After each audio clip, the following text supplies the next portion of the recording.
now recording. And those dulcet tones bring us to a pretty wacky episode of the NHC Podcast. This is a speed recording. We've obviously been gonna record this one pretty soon after the news have come out, because today we are talking about Oculudentavis. I think that's how you pronounce it. Oculudentavis, yes, I got that right, probably. So, those of you who follow the news, which you should, for various reasons, but those of you who follow the news will know about the recent discovery of what is called a hummingbird-sized dinosaur from Myanmar. I hope I'm pronouncing that correctly.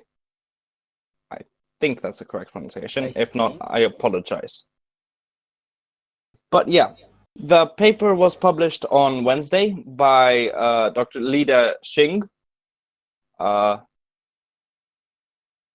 from the China University of Geosciences.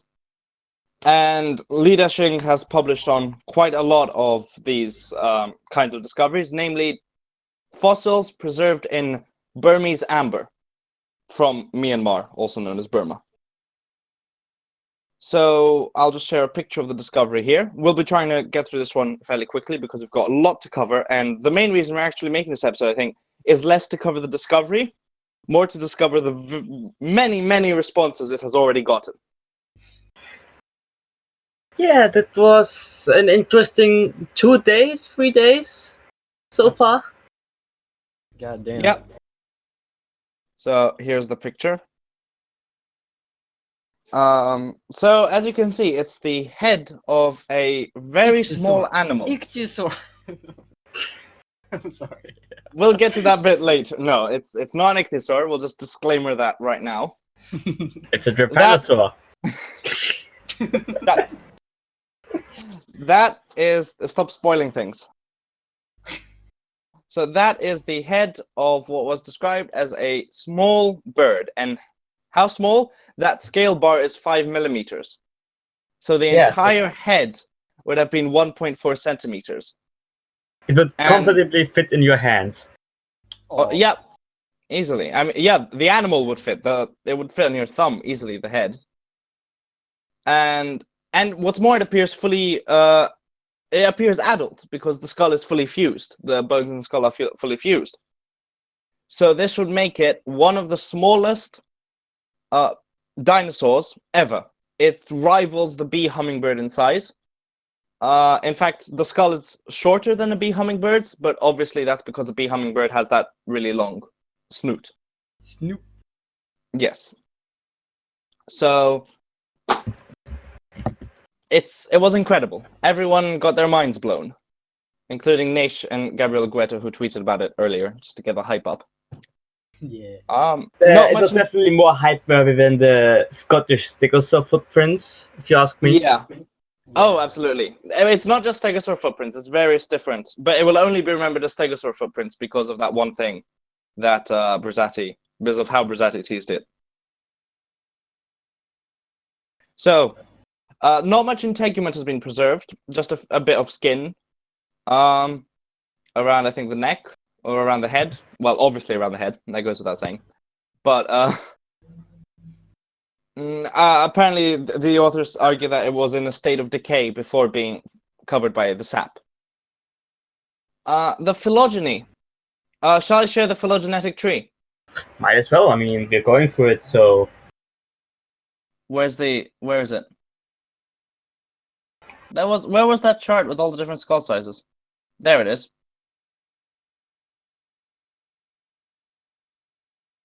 I'm just sharing it now, 1 second. It's very simplified, obviously, but so that skull, the specimen, was found to nest between Archaeopteryx and J. halornis, roughly. So just inside Aves, which is pretty nuts because Archaeopteryx and J. halornis, although some trees do indeed find them to be either at the base of Aves or, in the case of J. halornis, an actual avian, they're very much like your traditional small dromaeosaur body plan, just with large arms and flight capabilities to an extent, the extent of which is still, of course, debated. And this, if you look at the skulls, is tiny compared to its closest relatives. It's not like what are they called? Oh God, Um, the really small ones. Humming- Enantiornithine. Oh. Nice one. It's not like an enantiornithine. It's weird, very weird phylogenetically. And now, if we go back to the skull pic, we'll see that there's a lot of really odd features. First of all, the teeth. If you see, there's teeth under the orbit, and the teeth stopping before the orbit is actually a feature that is used to define tetaneurons, which includes which is a subgroup of theropods that includes birds and T-Rex and all of that. So that's quite bizarre. I didn't notice that actually. Yeah. Huh, then. And what the eye is pretty damn weird as well. It's got we've got the sclerotic ring, and the actual bones in the sclerotic ring are spoon-shaped, which is not the dinosaur condition, I believe. It's more akin to lizards. There's some lizards. Generally, the sclerotic ring resembles lizards more. Also, that's goddamn massive sclerotic ring with a small opening, which the authors infer means it's diurnal, because it would, despite its small size and the massive size of the sclerotic ring, the opening is small, so the eye would have actually been quite small, the visible eye at least. And what else? Also, there's no antorbital fenestra, which is the really big hole in the skull in front of the eye socket that all theropods have. Even birds have this to a small extent, but there is no antorbital fenestra, which is not the case in dinosaurs. Or at the very least in theropods. I think all dinosaurs have that. Oof. But oh well, that's unimportant for the subject of this podcast. So, yeah, also there's no quadratojugal, which is also quite weird. So all you see when you look at it is very weird stuff. So it would be a very, very bizarre and also very diminutive bird. So you can kind of get why everyone lost their minds a bit. Probably primarily for the size, let's be real. Yeah, the size. I mean, the size and I would say the general head shape. Because the details of it would be lost on most people. Yeah. Shall we... Now, that's really all we can say about it, because it's just a skull, but I think you get the importance of it. Like, holy crap, it's what? Yeah, it's tiny, unless, of course, it has like a massive body for some reason. Yeah. Speaking of which, let's move over to paleoart, shall we? Because that was the first thing I think that came to most people's minds, in at least the paleoart community, once this thing came out, which was let's draw it. I'm happy I didn't hop on the trend. Yes, we'll talk about why in a bit. I made you were gonna say it. I almost finished it. Like, it's basically finished. Never posted because right after the thing happened. Oh, the thing. Actually. Yeah. Now let's go with this thing. The official press release art by Han Zhishin. I hope I'm pronouncing that correctly. I probably am not. I feel it's gonna beat the shit off you. So. So this art, which I have issues with. First of all, the eye is way too big. Like we said, the sclerotic ring is massive, but the opening is not. So the eye would have been quite small. Secondly, the proportions, I think, are far too much like a derived bird. That being said, it is also, according to the phylogeny, related to Archaeopteryx and Jeholornis, so it would have been pretty damn derived anyway, because there's a massive ghost lineage that argues for. Can you guys hear me? Yeah, I can hear you. Okay. I got scared. Craig kicked me or something. No.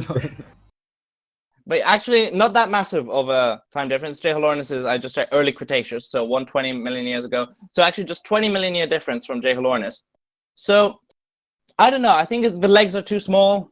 It looks a bit way too bird-like. Yeah, possibly. it's extremely bird-like. That's what I saw with most art of it. It's like it just looks like a bird with teeth and fingers. Yeah, I got. Yeah, it was weird. Also in Yo-Yo's world, all birds have these massively long tails, but that's another thing. But yeah, no, I concur. Some other art, which was, like we mentioned earlier, Gabriele Guetto, teased it quite a bit in advance, by which I mean I think the day before. And here's his rendition.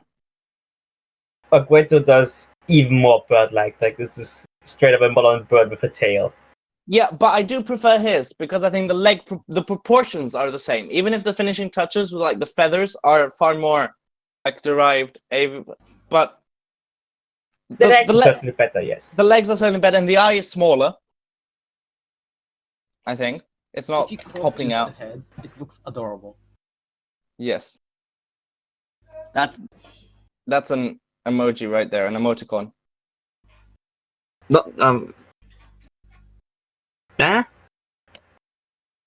Yes. Yes. Yeah.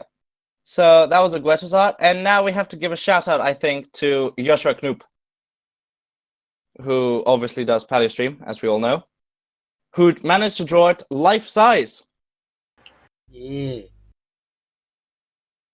Oh yeah, out of these three, it's definitely my favorite because it actually looks like a non-avian dinosaur. Yeah. Well, it's supposed to be avian. Phylogeny finds it as one of the basal-most avians. Yeah. It doesn't look too modern, like too modern of a bird. Yeah. I mean, personally, even with their phylogeny, I would have expected it to be a bit more basal because I don't think Archaeopteryx J. holornis really are, I think, aves. They might be avialans, but I don't see them as aves, considering that they have the very generic, like, theropod body plan. Yeah, massive tail, stuff like that. Yeah. But yeah, no, I agreed. It's definitely the best. So, yeah. And now we can start going into the controversies, shall we? Yes, let's get into that part. Yeah. Oof. Oh. Well, actually, first of all, let's start with the fun controversy, shouldn't we? Let's start with the controversy most people have already forgotten about because this was the first one. Now, when the paper came out, they mentioned that it was the smallest Mesozoic avian, rivaling the bee hummingbird in size. Yeah. While the latter would be true, that basically leaves out several other diminutive avians from the Mesozoic that I think we should just highlight a little bit. Joshua highlighted one of these. For instance, first of all, also from the Burmese amber, we have Electorornis, which some of you may remember from about a year back, which was the an antiornithine with the massively long middle toe. Middle finger. What? It looks like a hand. It's okay. Yeah. Not exactly, but not sure how your hands look like. Yeah, so it's partial. It's got wing feathers and a partial hind limb, and it's really cool. This one's definitely a bird. Yeah, I think so. And so this would actually have been around the same size as Oculudentavis. That's the one. Do we think they're the same taxon? Some people started suggesting that. I think we've moved on from that debate. But yeah, they're kind of in the same size range. So potentially, assuming Oculudentavis was a bird, it could have been the head of the other. Unlikely. And we'll get to why in a bit. But here's Joshua, as I said, jumped on this and drew them to scale. Yeah. It's pretty adorable. Two small birds. It is. It really is. Yeah. Those are two birds you could certainly hit with one stone. Hey! Hey! Oh my god. No. And the other one was discovered earlier this decade. When was it? Was it 2015? Let me just check quickly. Yep, 2015. And it goes by the name of Cratoavis from the Crato Formation from South America. More tiny birds. What? Yes. I haven't seen this. It's also an enantiornithine. It's got these two long. It's got a pygostyle, which is where the feathers were attached to. You can see a little thing sticking out by its legs, and then from that extend the two long feathers, like Confuciusornis, those kind of long display feathers. It's really damn nice that we actually have a semi-complete one out of these three that we are discussing today.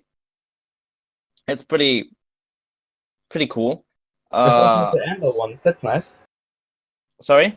It's not one from amber, which is nice. It's from a South American. South American Lagerstadt, I believe. Or Lagerstätte. Lagerstate? Lagerstätte. Lagerstätte. I'll take it. Yes. Here's a life depiction done by Deverson Pepe, which is beautiful. So yeah, a lot of recurring art themes are of these guys hunting insects, which I guess kind of makes sense. But yeah, and I don't think there's much more to be said. So we've already got these two competitors for the title of smallest Mesozoic bird. I think, and someone's actually there's a side shot going around that states that, of course, if Oculudentavis had the same body plan as, say, Archaeopteryx or J. Holorinus, then it would have had slightly outmassed Cratoavis. So, although obviously that's a bit more conjectural because we don't have a good idea of what Oculudentavis looked like, which we're going to in a bit as well. But it just goes to show that actually Oculudentavis not as unique in terms of size, although it's still really damn awesome. Because also Cratoavis, we've said, is very likely mature as well. The legs are slightly unfused, but I think the skull and other bones, vertebrae, I think, are fused. So it's either like a good subadult or an adult. Mm-hmm.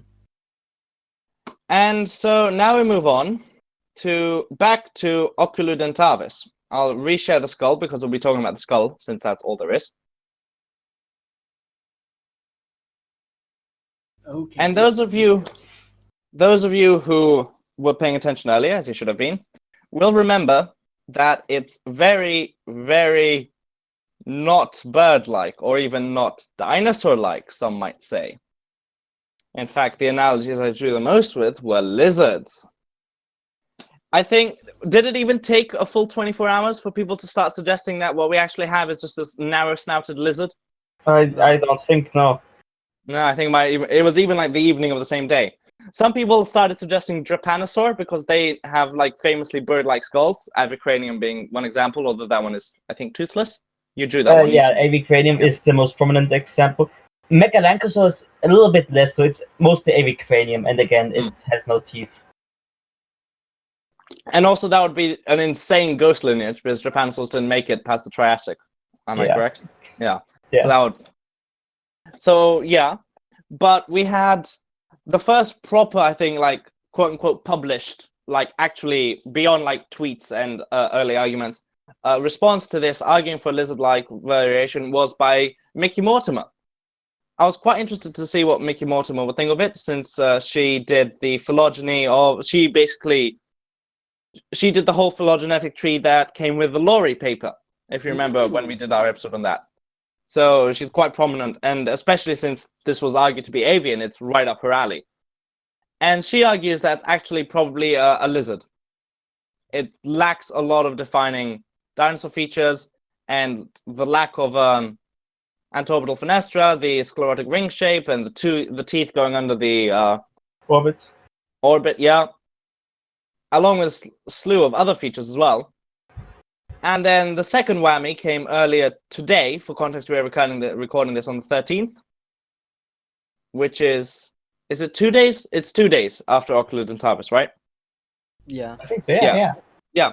When, was it earlier today or yesterday? When I think it was yesterday. I think it was yesterday. Yeah, it was yesterday.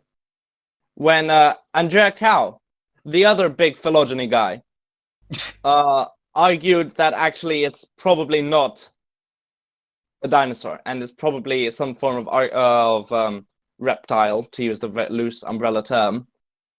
He actually suggested that it may in fact be a juvenile, which would explain the narrowness. If you look at, say, crocodiles, which come to mind, the skulls are notoriously far more lightly built than adults. Food. Wasn't the skull said to be fused, though? It is. So that part of the argument does not hold as much weight. In fact, it would kind of be a bit large for, I know some people over in Discord are arguing that it might be a stem gecid, in which case it would be a bit larger than what we generally have in the fossil record, interestingly enough. So it may have actually switched around from being a tiny bird to a relatively decent-sized lizard. And we've already got another argument made by Wang et al., which was published today, which I'll bring up. That's only been... I don't think that's officially been shared yet. It's not available because they might... they said they'll pursue more responses in academic literature. So they're trying to publish about it. But long story short, what they're saying is it's probably a lizard. Probably all those features, making it pretty clear it's not a dinosaur. Yeah, it's very bizarre. And so that's a third, and this one's a substantial argument. This one's a 20-page long rebuttal that was written. It's not peer-reviewed, of course, or published, but it is a 20-long rebuttal by academia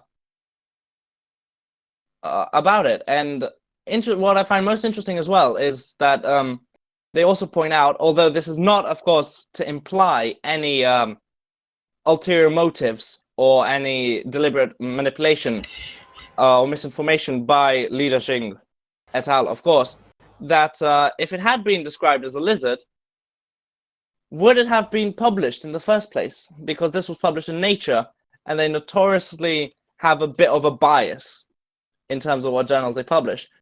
So there's some food for thought in Wang's response as well. So hopefully it can be made public sometime soon. Yeah, as far as publishers go, Nature's kind of shit. Yeah. Yeah. I'm just being honest here. Of course. So that's 3 substantial rebuttals, along with several other paleontologists who have argued that who have urged caution. I think I for one, when the first ideas were going around, and when Mortimer published her thing on her blog, I was like, okay, this could go either way. Now that Cow and also Wang have written theirs, I'm actually pretty convinced that it is just a lizard. Honestly, I don't know about you guys. I mean, it still looks cool, so I don't care either way. So either way, what we get is a bizarrely shaped lizard in amber. Yeah. I mean, it's either a hummingbird-sized tiny mini dinosaur or a bird-like lizard. Yeah. Repanosaur. Just kidding. Obviously, it's not a repanosaur. That misses these features, like this one, like any. I don't think there is. With such weird features, that would be very weird. It's got a ton of autopomorphies for its placements. So yeah, it's quite bizarre. Quite a stretch. So that's pretty much... I'm curious. Has David Peters chimed in on this yet, or? I don't think he has. Let me check. Which one's that? Pterosaur heresies? Yeah, that. I would more say Reptile Evolution. Oh no, he's already published on it. He says he published on it yesterday. Not a tiny bird or dinosaur. He says it's a Cosasaur lepidosaur. For once, I mean, they can probably sort of see the point of lepidosaur, yeah. And also Cosasaurs, like the original Cosasaurus, was identified as a Middle Triassic bird initially. Also, I think when oh, okay, he's arguing it's a Tanistropheid. That's the one. Oh. Well then, of course. I mean, to be fair, superficially, the skull shape does kind of resemble like Tanistopheids. Actually, like lightly built Tanistopheids. I'm sure I saw somebody say that on Twitter. So yeah, pointing out that like it looked like an immature Tanistropheus. It's probably not that. That's about as unlikely as the fucking Japanosaur. But yeah, it's probably a lizard, and that's cool. Lizards are cool too. yes, lizards deserve respect. Yes. But now, unfortunately, it has come to... Well, no, not unfortunately, because it's good to discuss these things. It's come to the time in the podcast where we must discuss the thing that is most certainly absolutely not cool. Which is the biggest controversy, which is around the fact that this is a specimen in amber from the Myanmar mines. Which has been an issue for about 12 months now. It was reported early last year by a series of different articles who were publishing on a talk given by, actually, I think Li Dashing himself, from what I gather. Correct me if I'm wrong, but from what I gather, Li Dashing, the paleontologist who's published on Oculudentavis and Electroornis and all of these different. He also did the Unenlagine tail, well, dinosaur tail in amber that may be Unenlagine according to Mickey Mortimer, the Enantiornithine wings. So he's studied the Myanmar amber fossils quite a lot, and what he did was that in 2014 and 2015, he snuck into Tanai in Myanmar in disguise. He had to properly sneak in because he wouldn't have been allowed in to see what the conditions were. So a little bit of context, the mines from which all of this amber comes from are in a conflict zone where the Kachin people, probably also butchering that, but I'm trying not to, fight for independence from Myanmar. Butchering people is not a good thing. The Kachin people are fighting for their independence from the state because Myanmar's basically been in the midst of a civil war ever since it gained its independence from Britain. Which, yeah, is usually the case, be it imperialism. So it's right in the conflict zone. Li Dashing describes that like you'd see scattered mines, like active mines, on your way to the mines. That's Yikes. Land mines on the way to the mines. That's yeah. So yes, it's pretty damn dangerous. And so the mines are there. A lot of them have been taken over by the government. Some of the deeper ones have been declared inactive. And the mines are quite small, which is why teenagers are used. Digging about 300 feet under the ground in very bad conditions. No pay, most likely. So many would call it slavery, and probably rightly so. So it's a huge humanitarian issue that these mines are horrible conditions to work in, and it's not really work even. It's just mining, and it's specifically for a lot of time. It's specifically for amber, what I gather, because what is done is that the amber is unearthed and sold to China, because China's got this insane like $1 billion amber industry. So it's taken out of Myanmar into China and sold there. And from China, it is purchased by paleontologists, or the ones containing inclusions, the sort of fossiliferous content, is purchased by paleontologists, sometimes through museum transactions. Oculudentavis was donated to a museum, and that's how Li Dashing got to study it. Sometimes it's purchased under the table, under the counter, by paleontologists in hotel lobbies at paleontological conferences. So there's shady financial transactions that go on sometimes around this amber in China, between paleontology and all that, but that's another topic. The big issue that happens with this amber, in addition to, of course, the slave labor, is that the money made, regardless of which faction it is, whether it's like the Kachin people, Myanmar government, or other factions that are embroiled in this Myanmar conflict, the money made when they sell it to China funds the war effort. The money made from these amber discoveries is prolonging the war and is also inciting more conflict. And as the war rages on, the Myanmar government intensifies its efforts to sort of stamp out the insurgents, like the Kachin insurgents, in what some have termed also attempted genocide. So, yeah, I sped through that one. There's a lot of articles on it if you look through it. It's been termed blood amber, as a reference to the blood diamonds. that happened. Yeah. It's a lot of issues it has. Like, I mean, just going down, you've got, of course, general shady transactions, horrible work conditions with the landmines, child and slave labor, basically. Yeah. The money being used to fund the war, the money being used to fund basically genocide. It's quite a lot. Yeah. And so paleontology really has only found out about these issues in the past 12 months, really, in the past year, is where it's all come to light. And so the question is now, how do you react to this? What stance should paleontology take? And I think I really don't know. It's a really hard issue. It's definitely a hard issue, yeah, because, I mean, on the one hand, morally speaking, you would of course say, oh, we definitely need to stop associating ourselves with Burmese amber to stop this. But at the same time, though, of course, it's morally right. But at the same time, the fossil trade in this is more like a drop of water on a hot plate. Like, the vast majority of the money definitely comes from the jewelry industry in China. Absolutely. So, yeah, I mean, again, morally speaking, totally, just no, don't study this sort of stuff. But at the same time, it's not like it's gonna make much of a difference. Not saying you should, but it's definitely an issue that needs to be tackled more in the jewelry area. Yeah. No, I agree with that entirely.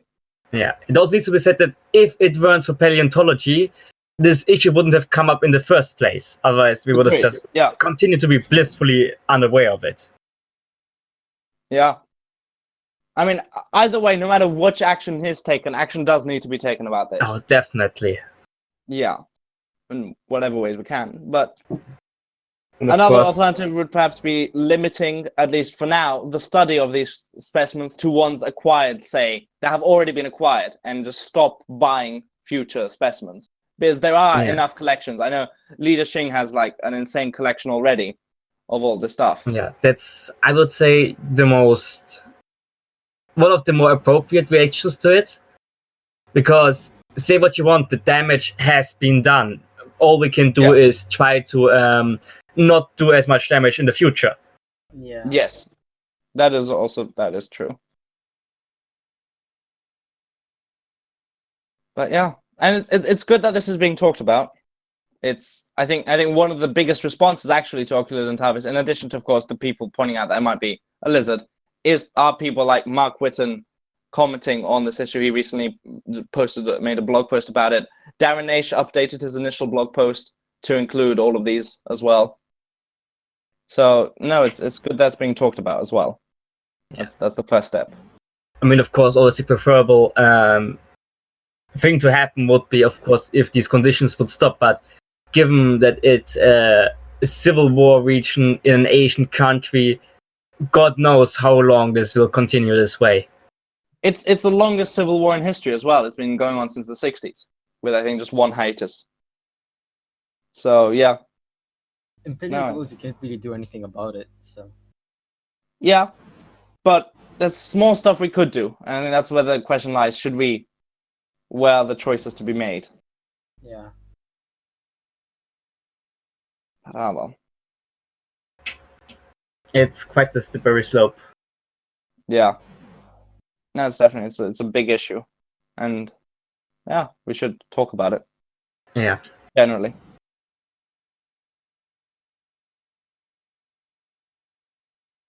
So yeah. Is there Anyways, anything else to be said about this little bird lizard thing? No. It's only been 2 days. Hopefully, we don't need to do an addendum before this. Fuck, I jinxed it. 3 hours later. Oh ha. Yes. Boom, bitches! It's an addendum. Who saw that one coming? Hey. I'm getting a feeling of déjà vu. Déjà vu? Yes.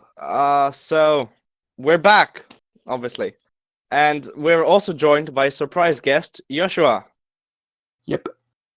So, who we mentioned earlier in the episode, and like Voldemort, he is here. So Yeah, that's why you don't name people. otherwise they join you for addendums. The artist that shall not be named. Yes. Oh yeah, it would sure be a shame if it happened more often. Darren. I was wondering which one of us will name drop The first. fish expert that shall not be named. Right. So, we're back for an addendum specifically about the paleo art, with regards Yep. this episode's topic, which is expanded a bit to obviously include Burmese amber. So, Yep. this is inspired by the events provoked by Oculudentavis. I've already forgotten it. Really? But It only took me 20 minutes to remember that name. see, I remember I have trouble. I don't know. I know the name. I can spell it, but when it comes to pronouncing it, I stumble. Okay. Maybe it's Oculudentavis. easier in German. Yeah, I know. I usually I remembered this because Ukulu sounds a little like Cthulhu, and Dentavis. Okay, that's what I'm used to, stuff like that. So That's not bad mnemonic. Yeah. Anyways, yeah. So, Joshua, since you started, you want to kick us off, since you kind of helped bring this trend to light in a way. yeah, and This issue rather. the issue, yeah. Well, it depends if you want to call it an issue. I'm not here to preach to everyone how and what they should illustrate. I want to make that clear that I will not. I mean, for example, Bob Nichols is in the moment working on pictures of feathers preserved in amber and for an exhibition, and it's beautiful stuff and everything. But I will not condemn him for that. But this will came up, at least in my case, because I posted just 10 minutes after the paper was out, basically, or raise up 10 minutes after the news of the papers reached me. I produced a life-sized small drawing, and later even a second one after I figured out, okay, the skull was actually still too large. For context, the second one is the one we shared in the podcast episode. Yes, So. the one with a accurately 1.5 centimeter long skull. Yeah. And a few weeks ago, I actually I was writing on a chapter for a book that I'm working on in my free time about politics in paleo art, and one sub chapter was unethical paleo art, or ethics in paleo art, Razor, because I had the sudden idea, okay, is there maybe paleo art out there that could be regarded unethical? And I also discussed this online, actually, and Mark Witten posted quite a bit under this discussion. And yeah, I think I recall seeing that on Twitter, maybe. Yeah, it was really interesting what people thought on that subject. And I actually brought up the Burmese amber specimens and everything, but it was more like an hypothetical concept that floated through my mind in a way, and now we have suddenly a specimen. And I was, of course, like most other paleo art, we were full of adrenaline and picked up our pencils and styluses and went to work because new shiny specimen. With such an fascinating premise, and so I mean, when you look on DeviantArt or elsewhere, you will already was right. Yes. Find tons of restorations from all over the world. Mm-hmm. People who were excited just like me about this. And then Mark brought up the issue again in the comment sections, actually on Facebook, under my post that I shared everywhere. And he brought up that wait, we talked about unethical paleo art a few weeks ago, and this actually is quite a good example here. Not that it's unethical in the first place, but that it's that we should maybe discuss this. Think about if we should produce artwork of these specimens.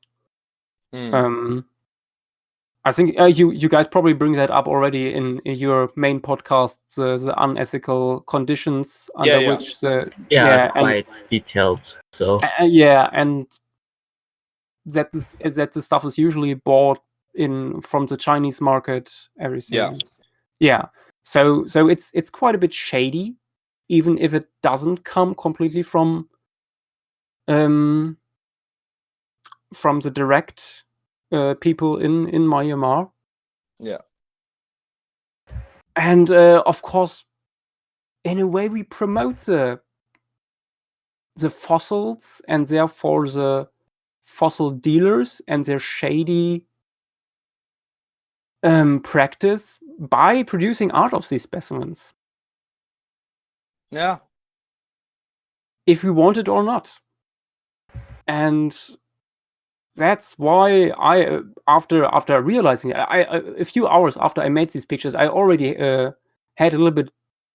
I already felt a little bit strange, also because I made a comment on Twitter asking people, "Hey, should we maybe make on Studio 252 MYA a little series of prints of life-sized animals from Burmese amber?"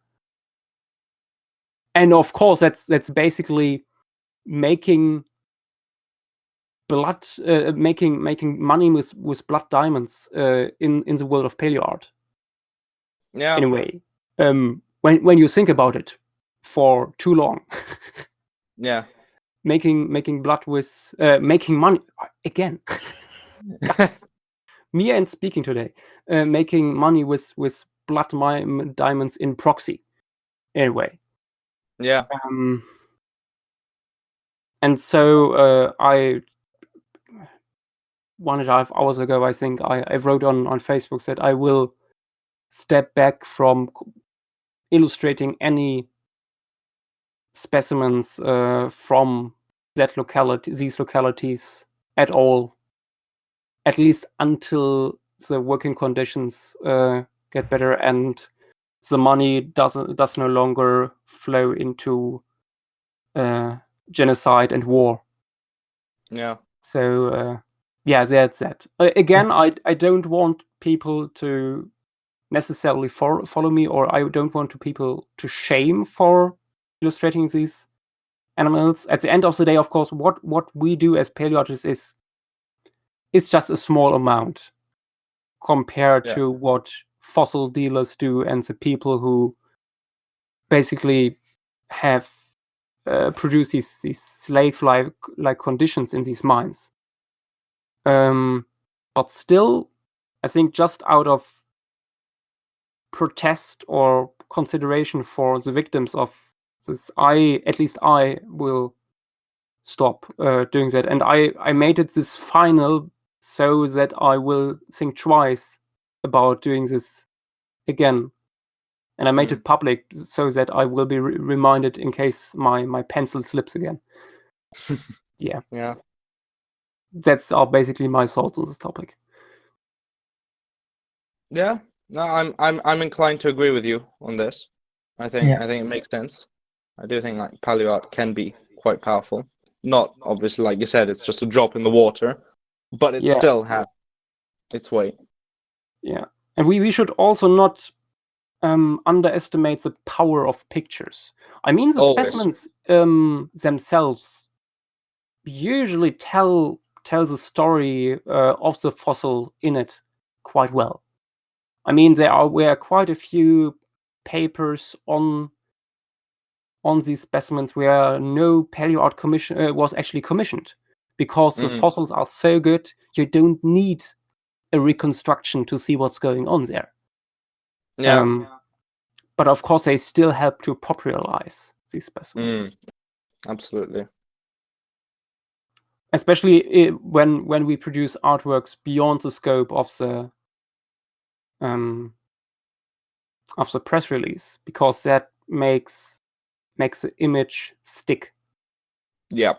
and makes it more important when there is basically a pop cultural entity arises from these specimens.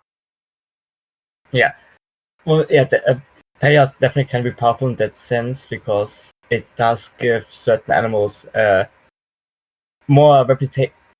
bigger reputation than it deserves. Like with Thanos, I mean, let's be real, it's a neck vertebra, and basically it only really became all that well known. I mean, for once because of the name, but also because there was a lot of paleoart produced right after it. All of which was purple. Yeah, the media picked up on that. Yeah. And that it says a lot when my shitty artwork of the animal was featured in some, I don't know, Brazilian news article online. So yeah. Yeah. Or if we go back in time, look at the history of paleo art. When you dig deep enough and go beyond all these details, this is so outdated by now. There can be quite a bit of political intent, actually, or not always because the artist intended it, but because it was just circumstantial. There. Yeah, it for example, when you look, it becomes especially obvious when you look at old paleo art of early humans. Yes. You know, every human species, except for Homo sapiens and Neanderthals, are depicted as black people, usually. But as soon as Homo sapiens appear, no, they are always Europeans, and sometimes even have red hair, and are these noble savages often, you know. And isn't there also and everything before that is just because if you look, for example, Burian's artwork of hominids does have very white features despite being very hairy. Yeah. Like thinking about Burian's Homo erectus, for example, that's a white face. Yeah, there are exceptions, of course. But they were often more ape-like reconstructions than the fossil, for example, suggested. Oh, definitely, yeah. And so it's there's sometimes more there than you think than you would think. Also, there was a very good article recently published by Richard Fallon about how our picture of dinosaurs is of the classical dinosaurs is very much shaped by the doing just of a few white, rich industrialists back in the Old West. All these old white people with lots of money that they threw at expedition teams to dig up new dinosaurs, and some of them even got their names slapped on a genus or species. And of course, they also donated a lot of money into museums that had this narrative that dinosaurs were this failed clade that went extinct because mammals were so much superior. And at the end of this line is, of course, the white man. And to an extension, the white male industrialists that donated all this money so that this museum could have this fantastic exhibition. Yeah. And all the artwork that was, of course, produced for these museums. I'm going to have to cut this a bit short, though, because we're getting of course, we are well from the topic over the scope of this episode. Yeah. By now. Yeah. This could be an episode in just a little bit food for thought. Of course. No. And thank you for coming back, Joshua. Yeah, sure. Joining keep me us. out again. Yes, and thank you all for sticking with us for the addendum. You really should have. Yeah. If you haven't. Yep. Goodbye. See ya. Bye.